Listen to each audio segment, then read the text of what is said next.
So hello welcome students. यहाँ पे class 10th Sanskrit का लेक्चर आप सभी के लिए लेकर आया है। वायरलेस क्लासेस बिल्कुल फ्री ऑफ कॉस्ट, विदाउट कोई भी चार्ज पे किए हुए। ठीक है, तो इसमें हम देखने वाले हैं कंप्लीट पूरा सिलेबस कवर किया जाएगा। आपको टॉपिक वाइज, चैप्टर वाइज और पूरा सेक्शन वाइज सभी चीज़ें कवर हो जाएंगी। ठीक है, स्टार्ट किया जा रहा है आप सभी का गद्य भारती से। ठीक है, गद्य भारती में आप सभी का फर्स्ट चैप्टर है जो संस्कृत में, उसका नाम है कवि कुलगुरु कालिदास। ठीक है, तो इनके बारे में इस चैप्टर में क्या दिया गया है और इस चैप्टर में क्या है जो आपको पढ़ना है, कितने नंबर के क्वेश्चंस आते हैं, कैसा क्वेश्चन आएगा और क्या रहेगा, ओवरव्यू पूरा कंप्लीट आपको यहीं पे देखने को मिलेगा। तो सबसे पहले आता है आप सभी को एक क्वेश्चन जो आता है इसमें, पाठ का सारांश। ठीक है, तो मैं आप सभी को टॉपिक वाइज ही चीज़ें समझाऊंगा और क्वेश्चन वाइज ही चीज़ें बताऊंगा, जिससे आप सभी को बोर्ड परीक्षा में प्रिपरेशन कर रहे हो तो बोर्ड परीक्षा में काफ़ी हेल्प हो। ठीक है, तो सबसे पहले जो स्टार्ट किया जाएगा वो किया जाएगा पाठ का सारांश, और यह आपको मैक्सिमम 4 to 5 नंबर के लिए एग्जाम में आता ही है, हर बार पूछा जाता है। और ये चैप्टर बहुत ही इंपॉर्टेंट है, मोस्ट इंपॉर्टेंट है, तो इसको आप अच्छे से तैयार कर लेना। ठीक है, तो चलिए स्टार्ट करते हैं। अपने दोस्तों के साथ शेयर कर देना जिससे उनकी भी हेल्प हो जाए और वो भी पढ़ लें। तो सबसे पहले हम देखेंगे पाठ के सारांश में कवि कुलगुरु कालिदास में जी का पाठ का सारांश। तो पहला जो हमारा टॉपिक है वो यही रहेगा पॉइंट, कवि कुलगुरु कालिदास। ठीक है, कवि कुलगुरु। ठीक है, तो पहला पॉइंट हमारा रहेगा कवि कुलगुरु। और सारांश आपको, तो इसमें आपको क्या करेगा, इसमें आपको हेडिंग वाइज ही बनाकर लिखना रहेगा, जिससे आपको अच्छा इम्पैक्ट रहेगा और एग्जामिनर भी आपको ज़्यादा से ज़्यादा नंबर देगा। तो महाकवि कुलगुरु कालिदास संस्कृत के कवियों में सर्वश्रेष्ठ हैं। उन्होंने कीर्ति कौमुदी विदेशों तक फैलाई हुई है। ठीक है, भारत के ही नहीं अपितु विश्व के श्रेष्ठ कवि के रूप में भी जाने जाते हैं। इस महान कवि के कुल, काल एवं जन्म स्थान के विषय में अनेक मतभेद हैं। इन्होंने अपनी कृतियों में भी अपने जीवन के विषय में कुछ भी नहीं लिखा है। समीक्षकों के ने अंतः और बाह्य साक्ष्यों के आधार पर इनका परिचय प्रस्तुत किया है। ठीक है, अब नेक्स्ट हमारा जो पॉइंट बनेगा वो बनेगा हमारा जन्म स्थान एवं समय। ठीक है, तो कालिदास विक्रमादित्य के सभारत्न थे। कोई विद्वान इन्हें चंद्रगुप्त द्वितीय का समकालीन मानता है, तो कोई उज्जैन के राजा विक्रमादित्य का समकालीन मानता है। ठीक है, इस महान कवि को सभी अपने अपने देश में उत्पन्न हुआ सिद्ध करना चाहते हैं। कुछ विद्वान इन्हें कश्मीर में भी उत्पन्न हुआ मानते हैं, तो कुछ बंगाल में। अनेक आलोचक इनका जन्म स्थान उज्जैन भी मानते हैं। ठीक है, फिर आता है हमारा नेक्स्ट पॉइंट कुल के बारे में। तो कालिदास की कृतियों में वर्ण व्यवस्था के प्रतिपादन को देखकर इन्हें ब्राह्मण कुलोत्पन्न माना जाता है। ये शिवोपासक थे, फिर भी राम के प्रति इनकी अपार श्रद्धा थी।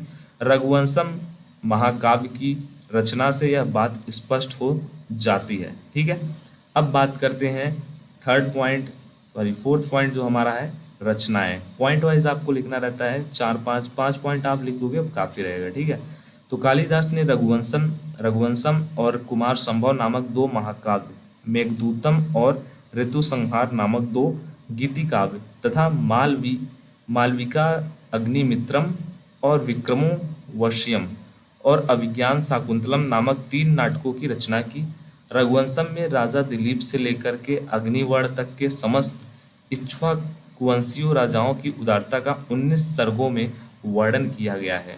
कुमार संभव में स्वामी कार्तिकेय के जन्म का 18 सर्गों में वर्णन किया गया है। मेघदूतम में यक्ष और यक्षिणी के वियोग को लेकर विप्लव श्रृंगार का पूर्ण प्रभाव हुआ है। ऋतु संहार में 6 ऋतुओं का काव्यात्मक वर्णन किया है। और मालविका अग्निमृतम नाटक में अग्निमृतम और मालविका के प्रेम की कथा है। और विक्रमो वर्षियम नाटक में पुरुरवा और उर्वशी का प्रेम 5 अंकों में वर्णित है। अभिज्ञान शाकुंतलम कालिदास का सर्वश्रेष्ठ नाटक है। इसके 7 अंकों का मेनका के द्वारा जन्म देकर प्रतित्यक्ता पक्षियों द्वारा पोषित एवं कण्व महर्षि के द्वारा पालित पुत्री शकुंतला के दुष्यंत के साथ विवाह की कथा वर्णित की गई है। किसमें? अभिज्ञान शाकुंतलम में। तो आपको आगे इनके रचनाओं में इन सब चीज़ों के बारे में लिखना है, इन्होंने किन किन चीज़ों की रचना की थी। पहला पॉइंट आप स्टार्ट कैसे करोगे, इनका परिचय के बारे में स्टार्ट करोगे। ठीक है, आप यहाँ पे परिचय भी लिख सकते हो, हेडिंग जैसे परिचय में लिख सकते हो आप इनके बारे में। फिर उसके बाद दूसरा लिख दो हेडिंग यहाँ पे जन्म स्थान समय के बारे में। फिर तीसरा लिख दो हेडिंग यहाँ पे कुल के बारे में। फोर्थ लिख दो हेडिंग यहाँ पे इनकी रचनाओं के बारे में। फिफ्थ लिख दो काव्य सौंदर्य के बारे में। और उसके बाद कंप्लीट हो जाएगा आपका सारांश। ठीक है, सारांश मतलब आपको पाठ के बारे में लिखना रहता है ओवरव्यू। तो ये जो हमारा चैप्टर है उसका नाम ही है कवि कुलगुरु कालिदास, तो इनके ही बारे में आपको बताना रहेगा। तो जब हम काव्य सौंदर्य की बात करें तो इनमें बेसिकली काव्य सौंदर्य में हमें यह कवर करना रहता है कि इनकी जो भी रचनाएं हैं, लेखक है, नाटक है, उसमें किस प्रकार की भाषा शैली का प्रयोग किया गया है, किस प्रकार का रस है। ठीक है, इन सब चीज़ों के बारे में लिखना रहता है। तो काव्य सौंदर्य में हम लिखेंगे कालिदास जी ने अपनी रचनाओं में काव्योचित गुणों का समावेश करते हुए भारतीय जीवन पद्धति का चित्रण किया है। उन्होंने काव्यों में जड़ प्रकृति भी मानव की सहचारी के रूप में चित्रित की गई है। रघुवंशम में दिग्विजय के लिए प्रस्थान करते समय रघु का वन के वृक्ष पुष्प वर्षा करके सम्मान करते हैं। मेघदूतम में बाह्य प्रकृति तथा अंतः प्रकृति का मर्म स्पर्शी वर्णन हुआ है। कवि के विचार में मेघ, धूम, ज्योति, जलवायु का समूह ही नहीं वरन मानव के समान संवेदनशील प्राणी होता है। अभिज्ञान शाकुंतलम में इन्होंने वन के वृक्ष शकुंतला को आभूषण प्रदान करते हैं तथा हरिण शावक उसका मार्ग रोक करके अपने निश्चल प्रेम प्रदर्शित करता है। ठीक है, तो इनकी जो जो नाटक है, रचनाएं हैं, उन सब का आपको इसमें बताना है कि उसमें क्या क्या किया गया है, उसमें कैसी शैली है। ठीक है, कालिदास के काव्यों में प्रधान रस जो है वो श्रृंगार रस है। ठीक है, मोस्ट इंपॉर्टेंट पॉइंट ये सब हैं जिनको आपको माइंड में रखना है, यही सब आपको लिखना रहेगा। शेष करुण आदि रस उनके सहायक होकर आए हैं। रस के अनुरूप प्रसाद और माधुर्य गुणों की सृष्टि की गई है। कालिदास जो है वैधर्वी रीति के श्रेष्ठ कवि हैं। ठीक है, आपसे ये कभी कभी बहुविकल्पी में पूछा जा सकता है कि कालिदास जो है किस रीति के श्रेष्ठ कवि हैं, तो वे वैधर्वी रीति के श्रेष्ठ कवि हैं। वे अलंकारों के विशेषकर उपमा के प्रयोग में, ठीक है, तो वहाँ पे आप लिख सकते हो ये भी कि वो अलंकार में उपमा का ज़्यादा प्रयोग करते हैं। इनकी जो काव्य हैं उनमें कौन सा रस प्रधान है, श्रृंगार रस जो है वो प्रधान है। ठीक है, उनके नाटकों में वस्तु विन्यास, उपमम, चरित्र चित्रण, निर्दोष और शैली में संप्रेषणीयता और उनके काव्यों में मानव मूल्यों की प्रतिष्ठा की गई है। ठीक है, ये सब आप लिख सकते हो यहाँ पे इनके काव्य सौंदर्य में। रघुवंशम में रघुवंशी राजाओं में भारतीय जन जीवन का आदर्श रूप निरूपित किया गया है। रघुवंशी राजा प्रजा की भलाई के लिए ही प्रजा से कर लेते थे, सत्य वचन बोलते थे, यश के लिए प्राण त्याग हेतु सदा तैयार रहते थे तथा संतानोत्पत्ति के लिए गृहस्थ बनते थे। ठीक है, कालिदास जी ने हिमालय से सागर प्रयत्न भारत की यशोगाथा को अपने काव्यों में निरूपित किया है। ठीक है, रघुवंशम, मेघदूतम और कुमार संभव में भारत के विविध प्रदेशों का सुंदर और स्वाभाविक वर्णन मिलता है। संस्कृत के कवियों में कोई भी कवि कालिदास जी की तुलना नहीं कर पाया है। ठीक है, तो ये था पूरा काव्य का सौंदर्य की इसमें क्या क्या चीज़ें हैं। इस पाठ का सारांश ये है, और पाठ का नाम आपको पता ही है, कवि कुलगुरु कालिदास। तो इसीलिए इस पाठ का जो सारांश है वो इनके ही बारे में आपको बताना रहेगा। बस ये आता है आपको मैक्स टू मैक्स 4 से 5 नंबर के लिए पूछा जाता है बोर्ड परीक्षा में।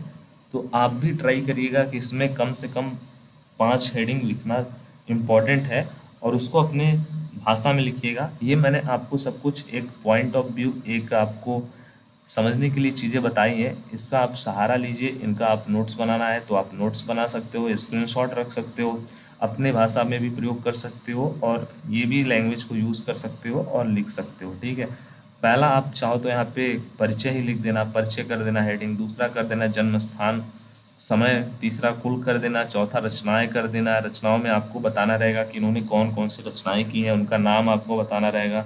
हो सके तो उसके बारे में थोड़ा सा बता देना विस्तार से कि उन रचनाओं में क्या क्या हुआ था, किस चीज़ के बारे में उन्होंने बताया था। फिर उसके बाद आता है काव्य सौंदर्य। काव्य सौंदर्य में आपको बताना रहेगा कि इनकी रचनाओं में कौन सी चीज़ें ज़्यादा यूज़ की गई हैं। ठीक है, कौन सा अलंकार रहता है, कौन सा श्रृंगार रहता है, और इन्होंने अपनी रचनाओं में क्या क्या चीज़ें एक्सप्लेन करने की कोशिश की है, प्रदर्शित करने की कोशिश की है। इन सब चीज़ों के बारे में आप लिख सकते हो। ठीक है, फिर उसके बाद आपको कंक्लूज़न, मतलब जो लास्ट में रहता है निष्कर्ष, उसमें आपको लिखना रहेगा इनके जो मेन मतलब जो सबसे महत्वपूर्ण हैं वो कौन कौन सी रचनाएं हैं, कौन कौन से नाटक हैं या फिर काव्य हैं, ठीक है। इन्हीं सब चीज़ों के बारे में आपको लिखना रहेगा और ऐसे हो जाएगा आप सभी का ये सारांश कंप्लीट पार्ट का। तो आई होप आपको ये चीज़ें जो हैं वो पूरी तरीके से क्लियर हो गई होंगी। नोट्स आप इनका बना ली सकते हो और स्क्रीनशॉट भी लेकर के रख सकते हो अगर आप स्क्रीनशॉट लेना चाहें तो, ठीक है। सो नेक्स्ट जो लेक्चर रहेगा उसमें हम चलेंगे अब चैप्टर की तरफ। चैप्टर मतलब जो हमारे गद्यांश हैं उनका आपको ससंदर्भ अनुवाद मैं आपको बताऊंगा और ये भी बोर्ड परीक्षा में पूछे जाते हैं, जो आपको ज़्यादा से ज़्यादा नंबर दे करके जाते हैं, ठीक है। तो इनको आप मिस मत करिएगा, ये मोस्ट इम्पॉर्टेंट है और कंप्लीट आपको सभी चीज़ें बताई जाएंगी केवल यहाँ पे वायलेंस क्लासेस यूट्यूब चैनल पे, ठीक है। तो सब्सक्राइब कर लेना और अपने सभी दोस्तों के साथ शेयर कर लो और ग्रुप में ज्वाइन हो जाओ जिससे कोई भी टॉपिक आपसे मिस ना हो। प्लेलिस्ट को आप चेक करते रहिएगा, उसमें सब कुछ आपके लिए अपलोड किया जाएगा। Thank you.